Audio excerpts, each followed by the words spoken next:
Hi.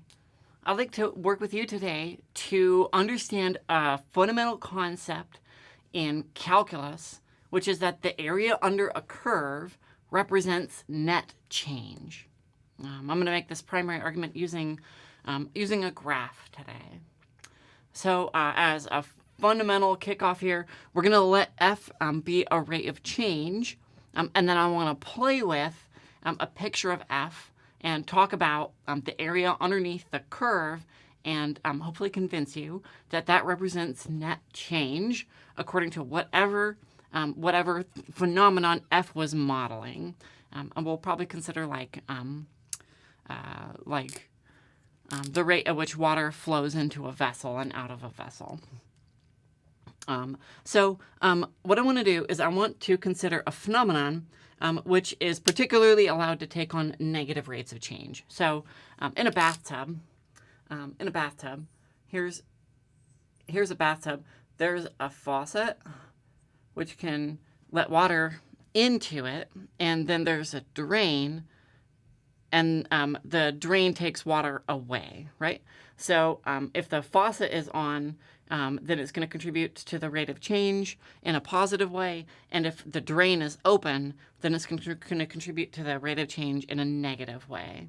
And so let F be the amount of water from the faucet minus the water from the drain. Okay. Let's think about what we would model in terms of the amount of water in the bathtub as we take a bath. So let's draw some axes.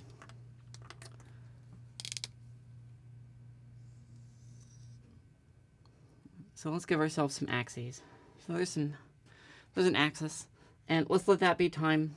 And this axis right here is going to be the rate of H2O into the bathtub according to opening and closing the faucet and opening and closing the drain.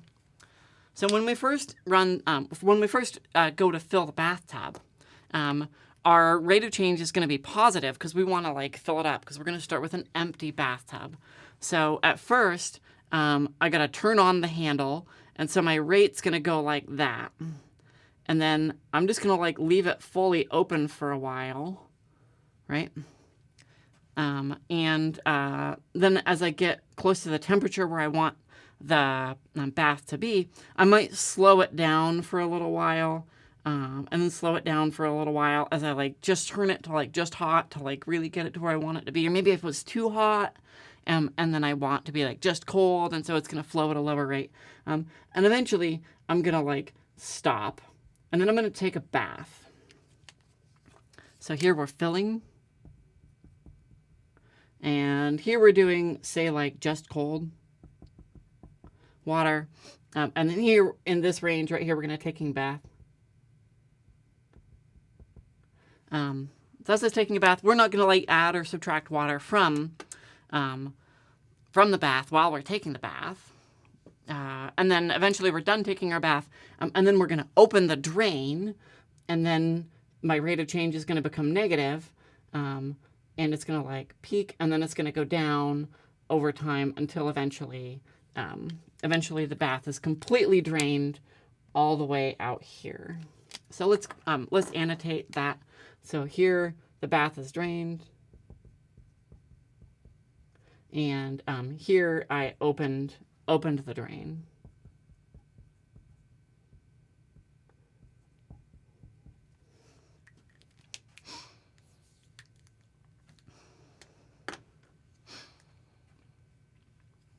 So let's attach some labels to these things. And then we can reason out that my picture here is completely bogus. What I've drawn here is unrealistic, and I'm going to get to why it's wrong in just a second here. let's suppose that that this height right here is like 3 gallons per minute. And let's suppose that in total, it took me like 6 minutes in order to fill the bathtub. So we could like coarsely estimate the amount of water that I filled it up, because it was like 3 gallons per minute by 6 minutes. So somewhere on the order of 18, somewhere on the order of like 18 gallons. It's not enough for a bath, but that's okay. We're not worried about those particular numbers.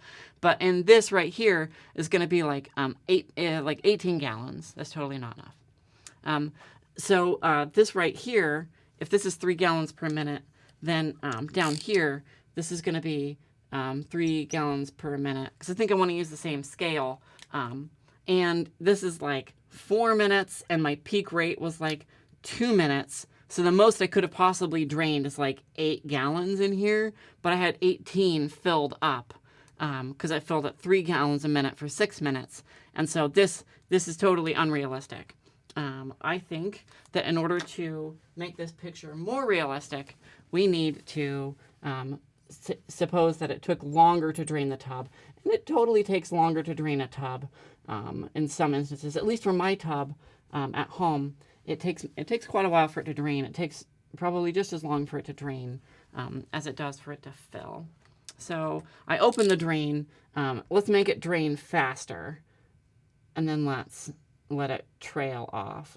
It won't drain at constant rate because the rate of flow is proportional to the head height of the bathtub, which is a nonlinear function because my bathtub isn't a rectangle. Okay, so I open the drain, and now let's say that it took this looks like it took something like 8 minutes in order to drain it in total. And my peak drain rate was about 3 gallons per minute, but it didn't drain at constant rate. It was draining less quickly over here. So in order to fill my bathtub, I open the faucet, and then my rate's positive. And then I slow it down, and then I take a bath, and then I open the drain, and my rate's going to be negative. And as the water lowers, eventually the bath is going to be drained, and then it stops draining. The arrow is pointing to the wrong place now. Should probably adjust that too. I think it's useful for me to leave that initial error in my drawing in this video, because it shows that there are some things that have to be true about certain graphs in order for them to be satisfied. So the bath is drained by that time at the end of 8 minutes. Okay, so I want to draw for you the picture of the bath level and show you that the height of that graph is given exactly by the amount of area underneath this curve up to that point in time. Okay, so I think I'm going to wipe this, and we'll start over, and we can draw another plot over here. That's the amount of water in the bathtub, and then we'll show that that's the same as the area underneath the curve over here. So this was like 6 minutes, and then some time, and then 6 minutes. This one, I think, only needs to be positive because I can't have negative water in my bathtub. I can't owe the universe water. So at first, I start with no water in my bathtub. So I start with nothing. This is time. And at the end of 6 minutes, I better have started got in the bath. And then here I'm taking the bath, and then this window right here is 8 minutes. So at first I start with no water in my bathtub, and then it's like filling, and it's filling, and it's filling, and it's filling, and it's filling, and it's filling.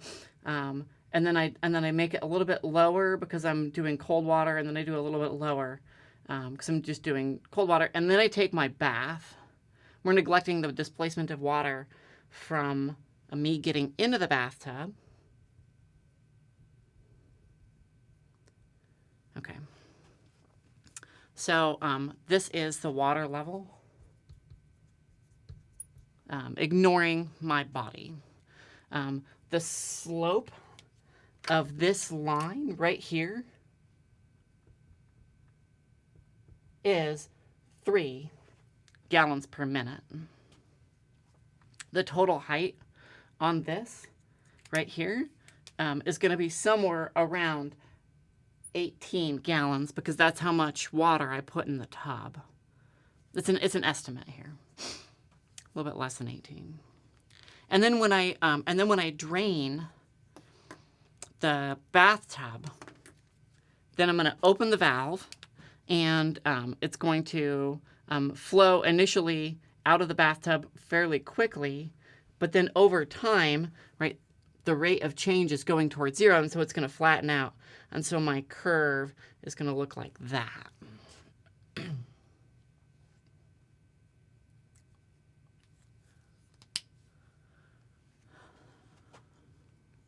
Okay. So the height of this is the amount of area under this curve up to some certain time. So let's shade some area. Let's say pick like t equals 3 and shade this area right here. That's like around 9. It's like around 9 gallons. Height 9 is about over here. Right here, that's where we're at time t equals 3. Okay, so the height of this is exactly equal to the amount of area that I shaded. And then if I were to go all the way over to here, to this point, at time equals t equals 6 minutes. So if I consider having shaded this as well, I'll do it in a different direction right here. That's at time t equals 6. Then I'm all the way here at time t equals 6, and I'm at 18 because I've added about 18 gallons of water to my tub. So the height of this curve right here is the amount of area underneath this curve. And it's true even when my rate is negative. Okay, so as this goes down, it's losing height. The rate of change of the water level is negative. The rate of change of the water level is negative. Whenever this is going down, this function here is negative. Whenever this is negative, this function here goes down. So if I were to consider what happens, say like here-ish, let's add this right here. Well, that's somewhere around here. And then our height here is equal to this amount of water which we gained minus this amount of water which we lost. And it's going to keep going down. And eventually, we're going to consider what happens as I add more and more area to this curve underneath here. As I go further and further in t, well, we keep subtracting water from the bathtub because water is flowing out until eventually my bathtub runs out of water. And eventually, my rate of change becomes 0 because we're out of water. So the amount of area underneath the curve is net. It's net, and it represents net change of this function over time. So the point was that the area under a curve is net change. That area that's above the x-axis contributes to the increase, the net increase of my function, and the area that's below the x-axis contributes to the decrease of my function. And the height of this curve, height here, is area here. Negative area subtracts, positive area adds. Where negative area is that which is below the x-axis, and positive area is that which is above the x-axis. So as we learn the practice of integration, both in terms of definite integration, where we're working with areas and we have numbers that we're integrating to, and in terms of indefinite integration, when we're trying to find formulas for things, this might be a useful picture to get under your belt and inside your mind as you try to build the relationship between the shape of this graph with what's going on in terms of this graph. The height here is the area over here. I'll conclude with one more statement, that this function here is f, and I didn't name this function. This is what we call the integral of f dt. And it's namely the integral of f from 0 to 0 to some time t naught that we're, no, this is L-formed. I better use a dummy variable. Yep, I better use a dummy variable.